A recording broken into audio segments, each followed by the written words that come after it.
అఖిల తన ఫోన్లో తన అకౌంట్లో 40 కోట్లు ఉండడం చూసి ఒక పక్క సంతోషంగా ఉన్నప్పటికీ అసలు ఎవరు పంపించారా అని ఆలోచిస్తూ ఇంటికొస్తుంది. అమ్మా, నీకు విషయం తెలుసా? ఈరోజు నేను చాలా సంతోషంగా ఉన్నాను. ఎందుకమ్మా అంత సంతోషం? ఏమైంది? నీకు తెలుసు కదమ్మా, మన కంపెనీ నష్టాల్లో ఉందని. ఇప్పుడు ఆ ప్రాబ్లం సాల్వ్ అయినట్టే. నిజంగానా? ఎంత మంచి న్యూస్ చెప్పావు. ఆ దేవుడి దయ వల్ల పెద్ద గండం నుంచి గట్టెక్కాం. అవును, సాగర్ ఎక్కడా? నాకేం తెలుసమ్మా. పొద్దుననగా వెళ్ళాడు, ఇంతవరకు రాలేదు. ఎప్పుడూ ఇంటి పట్టునే ఉండేవాడు. ఈ రోజేంటో బయటకు దయచేశాడు. అసలే వంటగదిలో కడగని అంట్లు అలాగే ఉన్నాయి. ఎప్పుడొస్తాడో ఏమో ఈ మహానుభావుడు. అబ్బా ఆపమ్మా, నీ అంట్ల గొడవ. ఎప్పుడు చూసినా అంట్లు బట్టలు అంటూ ఏదో ఒకటి అంటూనే ఉంటావు అని అనుకుంటూ జరిగిన విషయం తల్లికి చెప్పకుండానే తన రూమ్కు వెళుతుంది. తన గదిలోకి వెళ్లగానే మంచంపై ఓ గిఫ్ట్ బాక్స్ కనిపిస్తుంది. అమ్మా అమ్మా, నా రూమ్లోకి గిఫ్ట్ బాక్స్ ఎలా వచ్చింది? ఎవరు తెచ్చారు? ఇందాకే ఎవరో డెలివరీ బాయ్ ఇచ్చెళ్ళాడు. నేనే నీ గదిలో పెట్టాను. అయినా ఎందుకు అడుగుతున్నావు? అందులో ఏముంది? ఆతృతగా ఆ గిఫ్ట్ బాక్స్ ను ఓపెన్ చేసి చూసిన అఖిల ఒక్కసారిగా షాక్ అవుతుంది. ఆమె కళ్ళు సంతోషంతో మతాబుల్లా వెలిగిపోతాయి. ఎందుకంటే ఆ బాక్స్ లో విక్టోరియన్ డైమండ్ నెక్లెస్ ఉంటుంది. అది కూడా ఒరిజినల్ నెక్లెస్ ఉండడంతో ఆమె ఆనందానికి అవధులుండవు. ఆ నెక్లెస్ ను నిశితంగా పరిశీలిస్తుంది అఖిల. నైట్ పార్టీకి ఇది వేసుకుంటే ఎలా ఉంటుంది అని ఆలోచిస్తూ ఉంటుంది. వావ్ బేబీ, ఈ నెక్లెస్ అద్భుతంగా ఉంది. నైట్ మన ఫ్యామిలీ ఫంక్షన్ కు ఇది నేను వేసుకుంటాను అని శైలజ అనగానే అఖిల తన తల్లి వైపే చూస్తూ నవ్వుతుంది. ఏంటి బేబీ అలా నవ్వుతున్నావు? 50 ఏళ్ళొచ్చినా ఈ ముసల్దానికి ఇలాంటి కోరికలకేం తక్కువ లేదు అని అనుకుంటున్నావా? నేను అలా అనలేదమ్మా, నువ్వే ఊహించుకుంటున్నావు అని ముసిముసి నవ్వులు నవ్వుతుంది అఖిల. ఈ వయసులోనూ నీకంటే అందంగా ఉన్నానని నీకు కుళ్ళు, అందుకే అలా నవ్వుతున్నావు అని శైలజ అనడంతో ఇద్దరూ పకపక నవ్వుతారు. అప్పుడే అఖిలకు ఆఫీస్ నుండి ఫోన్ వస్తుంది. మేనేజర్ గారు చెప్పండి. మేడం, మనం చాలా లక్కీ. ఏమంటున్నారు? కొంచెం అర్థమయ్యేలా చెప్పండి. నేను చెప్పడం కాదు మేడం, ఒకసారి టీవీ చూడండి, ఈ మాట మీరే అంటారు. ఓకే. అఖిల ఫోన్ కట్ చేసి పరుగున వెళ్లి టీవీ ఆన్ చేసింది. సరిగ్గా అదే సమయంలో టీవీలో బిగ్ బ్రేకింగ్ న్యూస్ వస్తుంది. హైదరాబాద్ నగరంలోనే బిగ్ షాట్ అయిన రాణా మల్హోత్రా కంపెనీపై ఐటీ దాడులు, ఇల్లీగల్ ఆస్తులు, వ్యాపారాలు సీజ్. ఓవర్ నైట్ లోనే రోడ్డుపైకి వచ్చిన ప్రముఖ వ్యాపారవేత్త రాణా మల్హోత్రా. అతనితో సంబంధాలున్న పలు రాజకీయవేత్తలను, వ్యాపారవేత్తలను కూడా విచారించనున్న ఇన్కమ్ ట్యాక్స్ అధికారులు. ఈ సంఘటనతో హైదరాబాద్లోని ప్రముఖులు ఆశ్చర్యానికి గురయ్యారు. గతంలో రాణా మల్హోత్రాపై పలు ఆర్థికపరమైన కేసులు నమోదయ్యున్నట్టు అధికారులు గుర్తించారు అంటూ బ్రేకింగ్ న్యూస్ వస్తుంది. అది చూసిన అఖిల కళ్ళు పెద్దవిగా చేస్తూ మరింత షాక్ అవుతుంది. కొన్ని గంటల ముందు వరకు ఆ కంపెనీతో టైఅప్ అవ్వాలని అనుకున్న ఆమెకు ఇది పెద్ద రిలీఫే. కాని సడన్ గా తన జీవితంలో ఈ మార్పులు రావడం చూసి ఆమెకు అంతా ఓ కలగా అనిపిస్తుంది. దీని వెనక ఎవరున్నారో అఖిల తెలుసుకోవాలనుకుంటుంది. వెంటనే ఫోన్ తీసి ఎవరికో కాల్ చేస్తుంది. హలో, నేను చెప్పేది జాగ్రత్తగా విను. కొన్ని గంటల క్రితం నా అకౌంట్కు హెవీ అమౌంట్ క్రెడిట్ అయింది. బ్యాంక్ వాళ్ళు కూడా ఆ డబ్బు ఎక్కడి నుంచి వచ్చాయో చెప్పలేకపోయారు. కాబట్టి వీలైనంత త్వరగా ఆ మనీ ట్రాన్స్ఫర్ డీటెయిల్స్ నాకు తెలియాలి. అలాగే గిఫ్ట్ బాక్స్ ఒకటి ఇవాళ మా ఇంటికొచ్చింది. దాన్ని ఎవరు పంపారో ట్రాక్ చెయ్యి. ఎంత త్వరగా వీలైతే అంత త్వరగా పంపు. చాలా అర్జెంట్ అని చెప్పి అఖిల ఫోన్ కట్ చేస్తుంది. అప్పుడే సాగర్ కూడా ఇంటికొస్తాడు. అతడు రావడం చూసిన శైలజ మళ్లీ రుసరుసలాడ్డం ప్రారంభిస్తుంది. ఇవాళంతా ఎక్కడికి వెళ్ళావు? ఇంట్లో పనంతా అలాగే ఉంది, ఎవరు చేయాలి ఇదంతా అని కసురుకుంటుంది శైలజ. ఏదో చెప్పబోయిన సాగర్ మాటను దూరనీయకుండా పదే పదే అరుస్తూ ఉంటుంది. అత్తయ్య, మీకన్నీ తర్వాత చెప్తాను, ముందు నేను అఖిలతో మాట్లాడివ్వండి. అప్పుడే అఖిల బెడ్రూమ్ నుంచి బయటకొచ్చింది. సాగర్ అది గమనించి, అఖిల, అది నాకు 50 లక్షలు కావాలి అని మాట తడబడుతూ అడుగుతాడు సాగర్. డబ్బు మాట వినగానే శైలజ ఒక్కసారిగా నోరు తెరుస్తుంది. వెంటనే ఏడవడం మొదలు పెడుతుంది. 50 లక్షలా? వామ్మో వామ్మో, వీడు కొంప కొల్లేరు చేసేలా ఉన్నాడే. జోదాలకి మరిగినట్టుగా ఉన్నాడు. ఏం చేయాలరా దేవుడా, నా కూతుర్ని నువ్వే కాపాడాలి స్వామి. అని పాత సినిమాల్లో సూర్యకాంతంలా గగ్గోలు పెడుతుంది.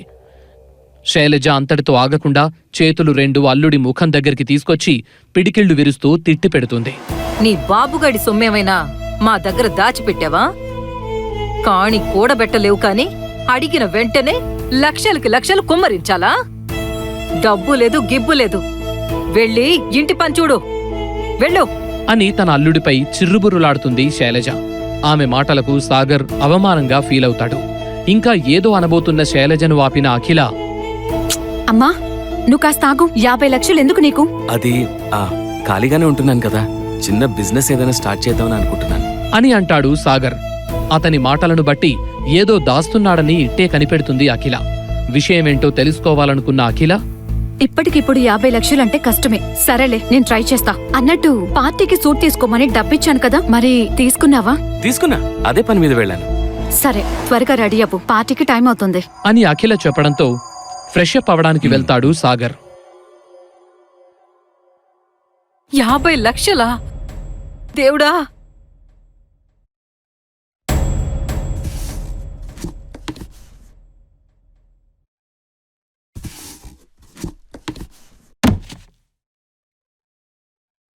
ఒరేయ్ ఆగో, ఈ పార్సల్ డెలివరీ చేసింది నువ్వే కదా? ఏమో సార్. ఫ్రమ్ అడ్రస్ మిస్ అయింది, ఎవరు పంపించారు చెప్పు. సార్, పార్సిల్ డెలివరీ చేసింది నేనే, కానీ నా దగ్గర డీటెయిల్స్ ఏం లేవు సార్. గుర్తు చేసుకొని చెప్పు, లేదంటే లోపలికెళ్ళి మీ బాస్కి చెప్తా. చెప్పా. చెప్తాను సార్. రేంజ్ రోవర్లో బ్లాక్ సూట్లో ఒక పర్సన్ వచ్చి ఇచ్చాడు సార్. పేరు అడిగితే చేతిలో 10,000 పెట్టాడు సార్. ఓహో, ప్లీజ్ సార్, ఈ విషయం మా సార్కి చెప్పకండి సార్, నా ఉద్యోగం పోతుంది. చెప్పొద్దంటావా? వద్దు సార్. వెళ్ళా. రేంజ్ రోవర్ బ్లాక్ సూట్, ఎవడు వాడు? సార్, మీ ఆర్డర్ రెడీ అయింది, డెలివరీ పంపించమంటారా? ఓకే సార్, అలాగే. ఎక్స్క్యూజ్ మీ,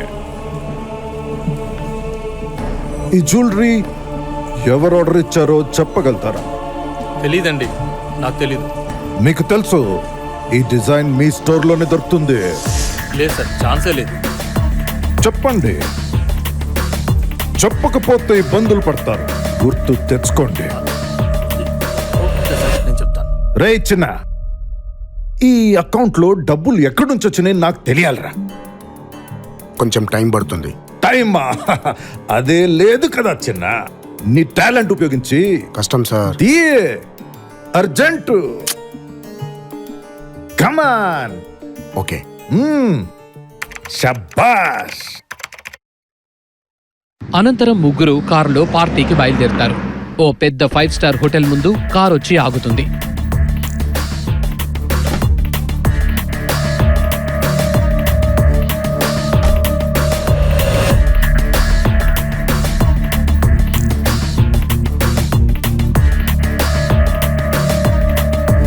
ఫ్యామిలీ ఫంక్షన్ కావడంతో అఖిల రిచ్ ఫ్యామిలీ మెంబర్స్ అందరూ వచ్చి ఉంటారు.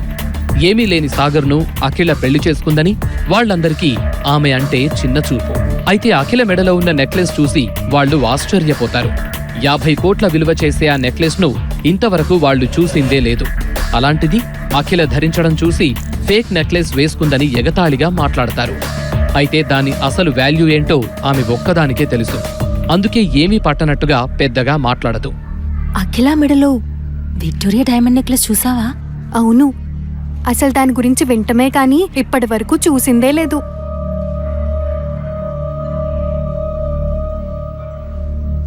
మనమే చూడలేదంటే తను ఎలా కొనగలిగిందే?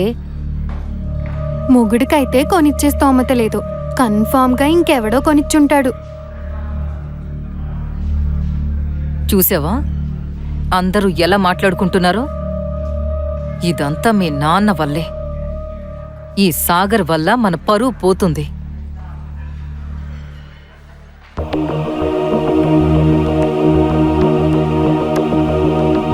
ఏంటమ్మా ఎప్పుడు ఇదే ఏడుపా నీకు?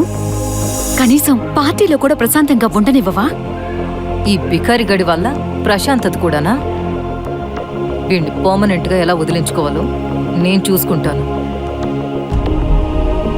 సాగర్నైతే కనీసం పలకరించడానికి కూడా ఇష్టపడరు. దీంతో ఓ మూలన ఒంటరిగా కూర్చుని డ్రింక్ తాగుతూ ఉంటాడు సాగర్. సాగర్ను క్యాటరింగ్ వాడు చూసుకోకుండా పక్కకు జరగమనటం, సాగర్ చేతిలో డ్రింక్ సూట్ మీద పడ్డం జరిగిపోయాయి.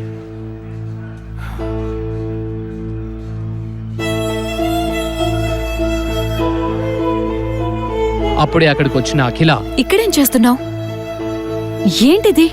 అంత ఖర్చు పెట్టి సూట్ కొనిస్తే కనీసం దాన్ని మెయింటైన్ చేయడం కూడా రావట్లేదా? నా తప్పేం లేదు అఖిల. ఇంకేం చెప్పకు.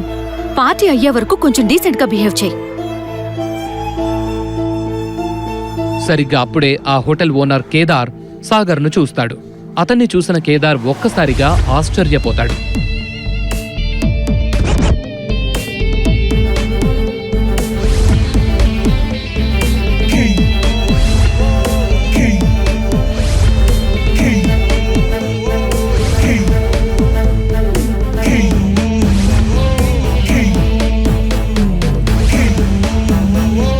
సార్, మీరు సాగర్ అగ్నిహోత్రి కదా? అని అడుగుతాడు. సాగర్ మాత్రం ఏం చెప్పాలో తెలియక అక్కడి నుంచి వెళ్లిపోవాలని చూస్తాడు. ఏంటి సార్ అలా చూస్తున్నారు? నేను కేదార్. మర్చిపోయారా? 7 ఏళ్ల క్రితం మీరు చేసిన సాయం ఎప్పటికీ మర్చిపోలేను. ఒక రకంగా నేను ఈ స్థాయిలో ఉన్నానంటే అది మీ వల్లే. హో, మీరా? బాగున్నారా? All good sir. నాకు చిన్న పనుంది, నేను వెళ్ళాలి అని సాగర్ పొడిగా పలకరిస్తూ అక్కడి నుంచి జారుకుంటాడు. సాగర్ ఏదో దాస్తున్నాడని అఖిల అనుకుంటుంది. హలో, చెప్పు. మేడం, మీ అకౌంట్లో 40 కోట్లు డిపాజిట్ చేసిన మనిషి, మీకు నెక్లెస్ గిఫ్ట్ చేసిన మనిషి, ఇంకా రానా కంపెనీపై ఐటీ దాడులు చేయించింది వాడొక్కడే మేడం. అవునా?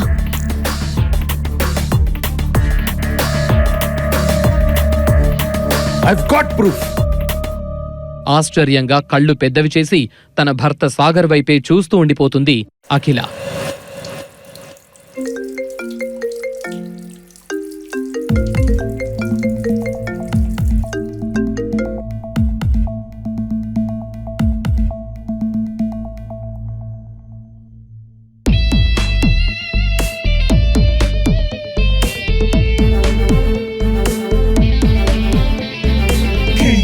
మరి నిజంగా సాగర్ అఖిల దగ్గర ఏమైనా దాస్తున్నాడా?